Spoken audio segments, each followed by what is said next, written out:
La cuillère cassée. Il était une fois dans un petit village africain, un mari et sa femme qui avaient un fils unique appelé Njano. Dans leur langue, Njano signifiait aussi « qui est-ce ?» car l'enfant était arrivé par surprise dans la vie de ses parents.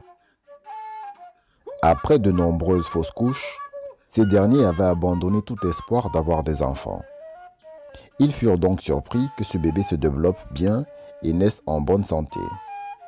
Ils se demandèrent alors quel était l'ancêtre qui était venu leur faire ce cadeau de réincarnation à travers ce nourrisson. L'enfant fut donc nommé Njano, c'est-à-dire qui est-ce. La famille vivait heureuse et de façon simple dans un lopin de terre, un peu à l'écart des autres cases. Njano et ses parents allaient à la chasse, à la pêche, cultivaient leur potager et cueillaient des fruits pour se nourrir. Leur vie était bien agréable et l'enfant, du haut de ses 11 ans, savourait son enfance insouciante comme tous les gamins du village. Un matin pluvieux, sa mère allait cueillir des avocats pour le petit déjeuner. À son retour, elle attrapa froid, en plus de se faire piquer par des moustiques. La malheureuse succomba quelques jours plus tard à une crise aiguë de paludisme. Njano et son père se retrouvaient seuls et bien tristes après cet événement. Plusieurs mois passèrent et le père prit une nouvelle épouse dans un village voisin. Cette femme, nommée Bekwadi, avait aussi un fils du même âge que Njano. La nouvelle belle-mère, enfin la marâtre, n'était pas tendre avec Njano. Elle faisait clairement preuve de favoritisme envers son fils Esoka. Ce dernier avait toujours de plus gros morceaux de viande, passait son temps à paresser et ne faisait aucune tâche ménagère. La marâtre donnait tout le travail domestique à Njano. Esoka, en plus d'être feignant, se moquait constamment de son demi-frère en le traitant d'orphelin. Les semaines passèrent et Njano devenait malheureux de jour en jour.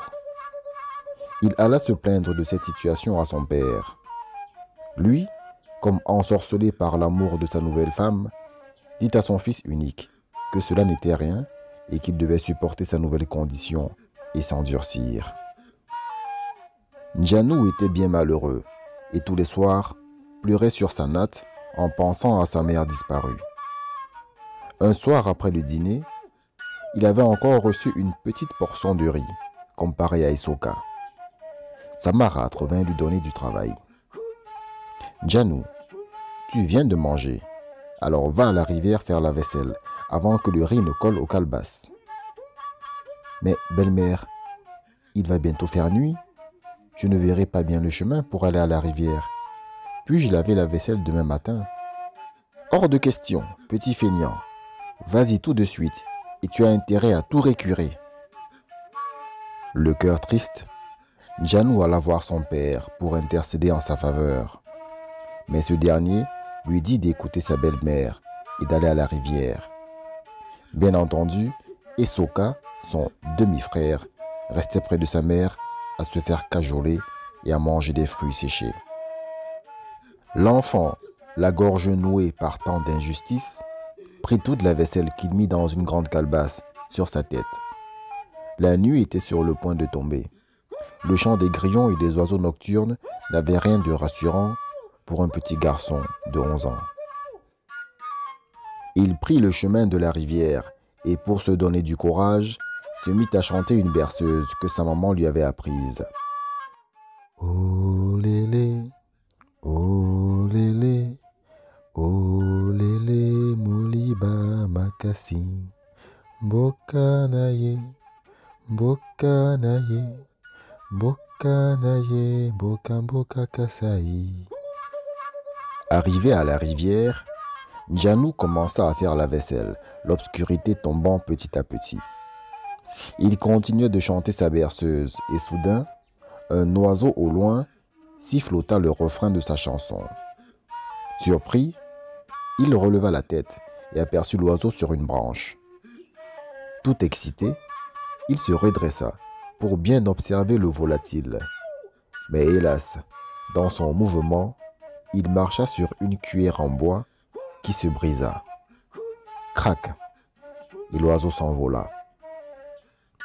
Njanu finit de laver sa vaisselle et remonta nuitamment vers le village, pas très rassuré des sons lugubres de la nuit noire.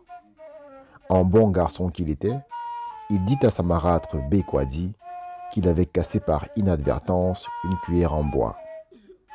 Cette dernière entra dans une colère folle et lui dit qu'il était un bon à rien, incapable de faire une vaisselle sans casser une cuillère. La femme fit tout un drame de cette cuillère cassée et demanda à son mari de punir son fils. Le père, aimant néanmoins son enfant, ne put se résoudre à le bastonner pour une simple cuillère cassée. Alors, la marâtre demanda à Njanu de sortir de la maison et de revenir uniquement lorsqu'il aurait ramené une cuillère en bois identique à celle qu'il avait cassée. S'il ne sortait pas tout de suite, ce serait elle et son fils qui partiraient. Le père de Njanu, sous l'emprise maléfique de sa femme, accéda à sa demande et dit à son fils d'écouter sa belle-mère. L'enfant triste, tout en pleurs, se fit un baluchon et s'en alla dans la nuit noire, affronter son destin et chercher une cuillère en bois. Njanu marcha toute la nuit, traversant des forêts sombres et longeant la rivière infestée de crocodiles. Au fur et à mesure que la nuit avançait, ses yeux s'étaient accoutumés à l'obscurité. Il déboucha dans une clairière, au milieu de laquelle se dressait une case qui semblait abandonnée. L'enfant espérait pouvoir passer le reste de la nuit dans ce lieu. Il toqua prudemment, puis entr'ouvrit la porte. La case n'était pas bien grande. Quand il y pénétra, un râlement se fit entendre et une voix de vieille femme demanda « Njanu ?» Ce qui voulait donc dire dans sa langue « Qui est-ce » L'enfant répondit « Oui, c'est moi Njanu. Mais comment connaissez-vous mon nom ?»« Peu importe mon petit. Je vois que tu viens de loin et tu dois avoir faim et froid. Je n'ai qu'un reste de soupe à te donner, si tu le veux bien. »« Oui, madame, j'en prendrai volontiers. Je vous remercie. » La vieille dame servit un bol de soupe à l'enfant et ce dernier lui raconta son histoire. « Écoute-moi bien, » dit la vieille femme. « Je suis désolé pour toi, mais je n'habite pas seul ici. Bientôt mes fils et filles vont rentrer se coucher, car ils ne sortent que la nuit. Va ramasser du bois autour de la case et allume un feu pour me réchauffer. Ensuite, enfile une de mes robes et allonge-toi sur la natte pour dormir. Ainsi tu auras mon odeur sur toi. Quoi qu'il arrive, ne parle pas et ne réponds pas. Contente-toi de t'allonger sans faire de bruit, mon petit. As-tu bien entendu? » Njanu acquiesça. Il ramassa du bois et alluma un feu. Puis il s'allongea sur la natte, vêtu de la robe de la vieille dame. Quelques instants plus tard, les fils et filles de la dame rentrèrent de leur chasse nocturne, car c'étaient des animaux sauvages. Il y avait une hyène, un serpent et un porc-épic géant. L'hyène parla immédiatement. « Mère, ça sent la chair humaine par ici. Nous as-tu préparé quelque chose de spécial à manger? »« Hélas, non, mon fils. Je n'ai rien préparé de spécial. Ne reconnais-tu pas mon odeur? »« Mère, cela sent trop bon la chair humaine fraîche. Es-tu seul ici? »« Cela suffit, hyène. Suffit, » dit alors la vieille dame, en lui donnant un coup de bâton sur son arrière-train, qui s'affaissa immédiatement. L'hyène alla se terrer dans un coin de la pièce et s'endormit contrarié. Le serpent se leva contre les jambes chaudes du garçon et s'étonna de cette douceur. Il demanda à la vieille dame. « Mère, y a-t-il quelqu'un d'autre ici avec nous? Car je ne reconnais pas la chaleur de tes jambes, qui me réchauffe plus que d'habitude. »« Serpent insolent, J'ai bu une tisane de Kenkeliba. C'est cela qui me réchauffe les jambes. Tais-toi et dors maintenant. » L'animal s'exécuta. Njanu, pendant tout ce temps, écoutait et respirait à peine, de peur d'être découvert par les enfants de la femme qui étaient des animaux sauvages. C'est alors qu'il sentit un piquant de porc-épic lui rentrer fort dans la cuisse. Il se retint de hurler, en mordant ses lèvres jusqu'au sang. Des larmes de douleur lui coulèrent des yeux et il parvint à rester discret toute la nuit durant, fermant à peine l'œil. La dame le réveilla au lever du jour en lui disant de ne pas traîner dans la case, car ses fils et filles ne tarderaient pas à se lever également. Elle lui donna 3 œufs, un gros, un moyen et un plus petit, et lui dit ceci. « Tu casseras le petit œuf quand tu seras dans la forêt, au pied du grand acacia. Le moyen œuf quand tu auras traversé la rivière, et le gros œuf une fois entré dans la concession de ton père. » Njanu prit les 3 œufs, remercia grandement la dame pour son hospitalité et sa protection. Il marcha, et arriva au pied du grand acacia. Et là, il cassa le petit œuf.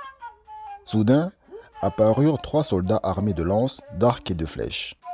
Ils se prosternèrent devant l'enfant en lui jurant fidélité et protection. La troupe marcha longtemps et traversa la rivière.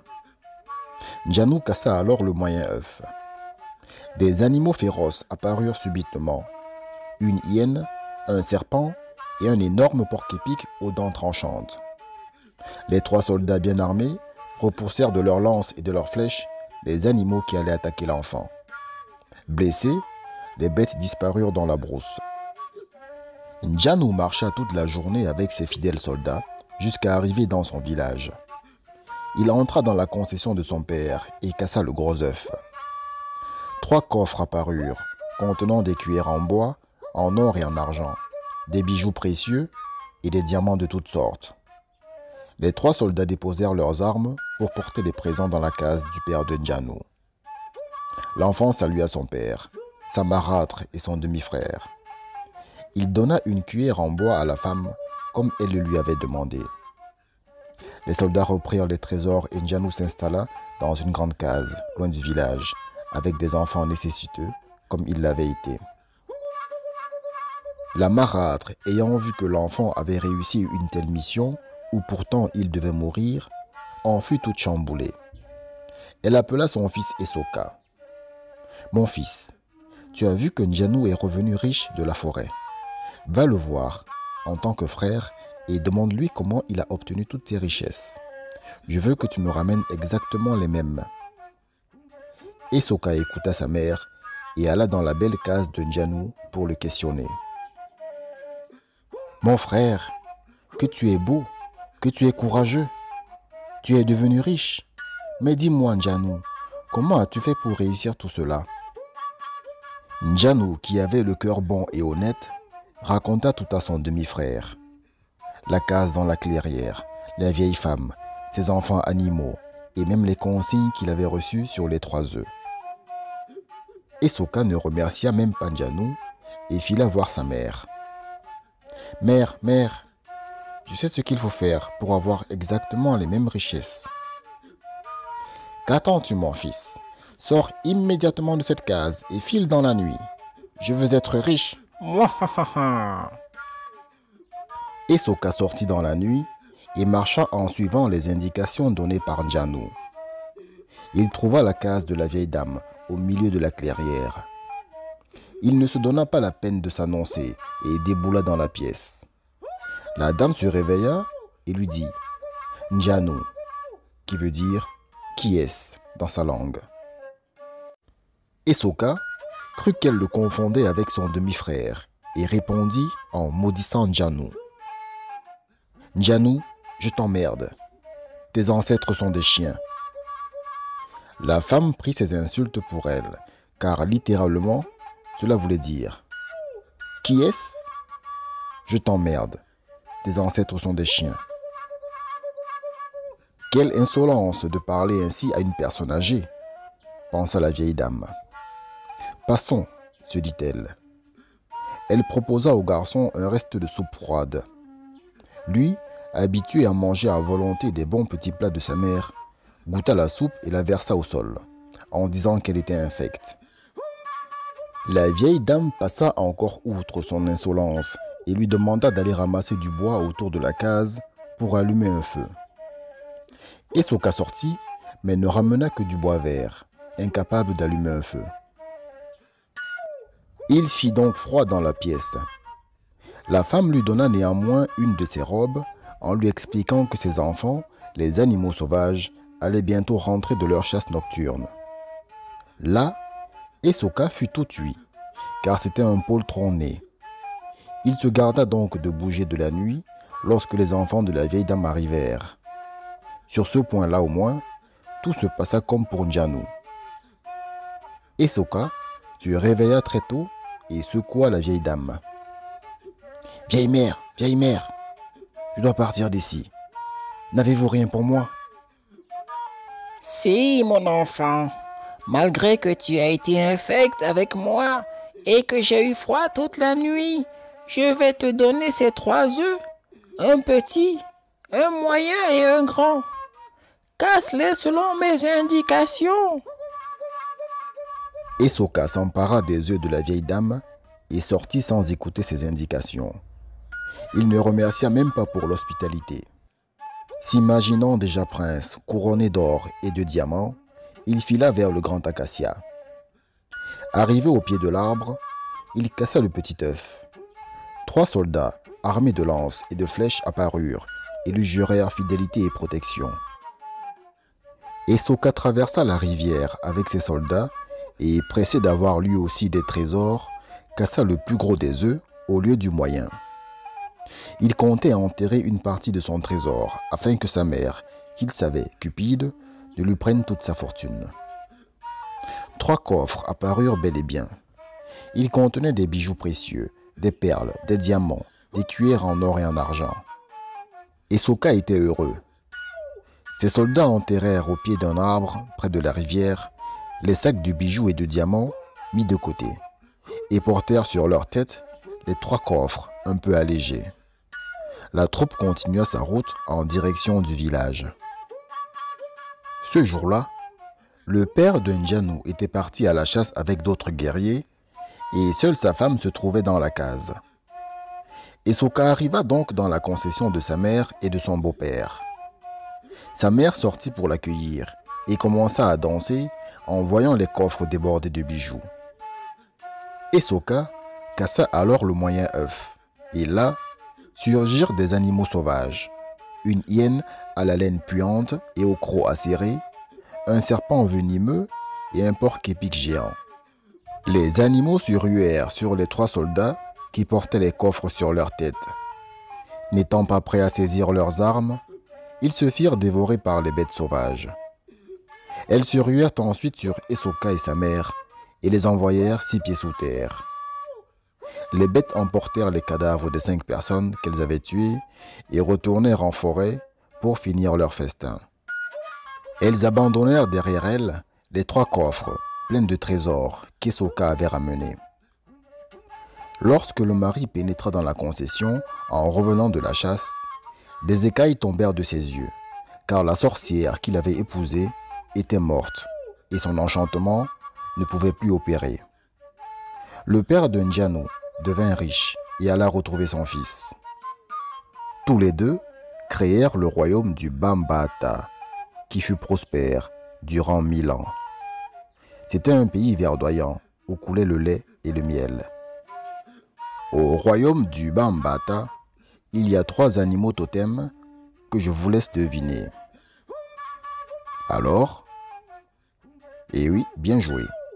C'est bien l'hyène, le serpent et le porc-épic, qui sont les protecteurs des rois et des reines du pays.